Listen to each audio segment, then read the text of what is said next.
بسم اللہ الرحمن الرحیم والسلام علی من اتبع الہدی۔ ہدایت کی اتباع کرنے والوں کو راحت دو جہاں قرآن چینل کی طرف سے سلام عرض ہے۔ تمام تعریفیں اس پروردگار کے لیے ہیں جس نے اہل تقوی کے لیے جنت آمادہ کر رکھی ہے۔ لاکھوں درود و سلام ہوں اس ذات اقدس پر کہ جس کی اطاعت اللہ کی اطاعت ہے، اور آپ کی آل پاک پر۔ سامعین کرام، صاحبان ایمان، ہمارے آج کے سبق کا موضوع ہے سورہ آل عمران کی آیت نمبر 132 اور 133۔ تو آئیے پروردگار کے پاک نام سے اپنے سبق کا آغاز کرتے ہیں۔ بسم اللہ الرحمن الرحیم وَأَطِیعُوا اللَّهَ وَالرَّسُولَ لَعَلَّکُمْ تُرْحَمُونَ۔ آیت نمبر 133۔ وَسَارِعُوا إِلَى مَغْفِرَةٍ مِّن رَّبِّكُمْ وَجَنَّاتٍ عَرْضُهَا السَّمَاوَاتُ وَالْأَرْضُ أُعِدَّتْ لِلْمُتَّقِينَ۔ آیات کا ترجمہ۔ اور اللہ اور رسول کی اطاعت کرو تاکہ تم پر رحم کیا جائے۔ آیت نمبر 133 کا ترجمہ۔ اور اپنے رب کی بخشش اور اس جنت کی طرف جانے میں سبقت حاصل کرو جس کی وسعت آسمانوں اور زمین کے برابر ہے، جو اہل تقوی کے لیے آمادہ کی گئی ہے۔ آیات کی تفسیر۔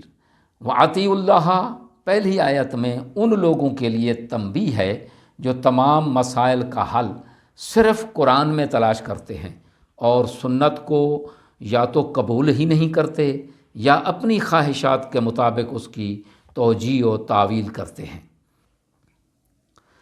جیسا کہ ربا کے بارے میں کچھ حضرات نے رسول اللہ صلی اللہ علیہ وآلہ وسلم کے تاکیدی حکم میں بھی توجیہ اور تعویل سے کام لیا، اس آیت کی روح سے رحمت خدا کے شامل حال ہونے کے لیے اللہ کی اطاعت کے ساتھ ساتھ رسول اللہ صلی اللہ علیہ وآلہ وسلم کی اطاعت بھی ضروری ہے۔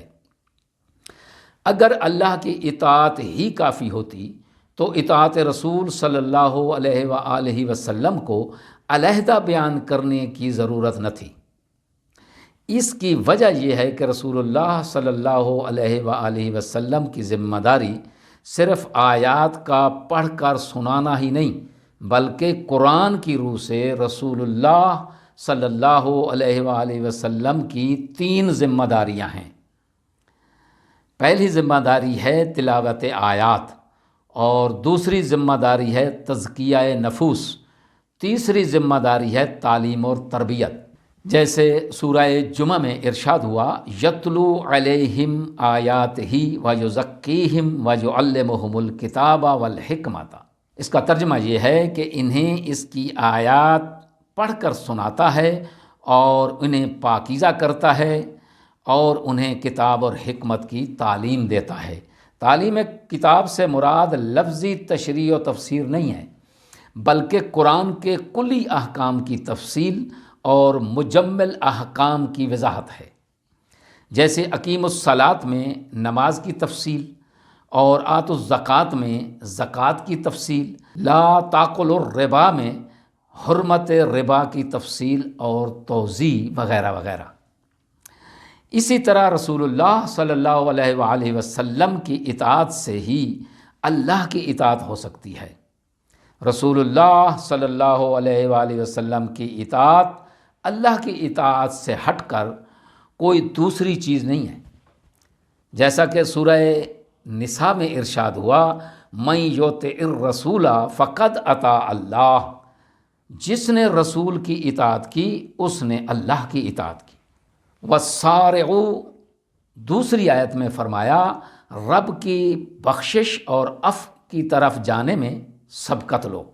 لیکن سوال یہ ہے کہ مغفرت اللہ تعالیٰ کا کام ہے، بندہ اس کی طرف جانے میں سبقت کیسے لے سکتا ہے؟ تو اس کا جواب یہ ہے کہ یہاں مغفرت سے مراد سبب مغفرت ہے۔ چنانچہ مولائے کائنات حضرت امیر المومنین علی ابن ابی طالب علیہ الصلاۃ والسلام نے ارشاد فرمایا، سارعوا الی اداء الفرائض، فرائض کی ادائیگی میں سبقت لو، وجنت عرضھا، جنت کی وسعت جو ہے وہ آسمانوں اور زمین کے برابر ہے، کیونکہ انسانی ذہن فقط زمین اور آسمان کی وسعت اور عظمت سے مانوس ہے، اور اس کے نزدیک اس کے علاوہ اور کوئی چیز اتنی وسعت اور عظمت نہیں رکھتی۔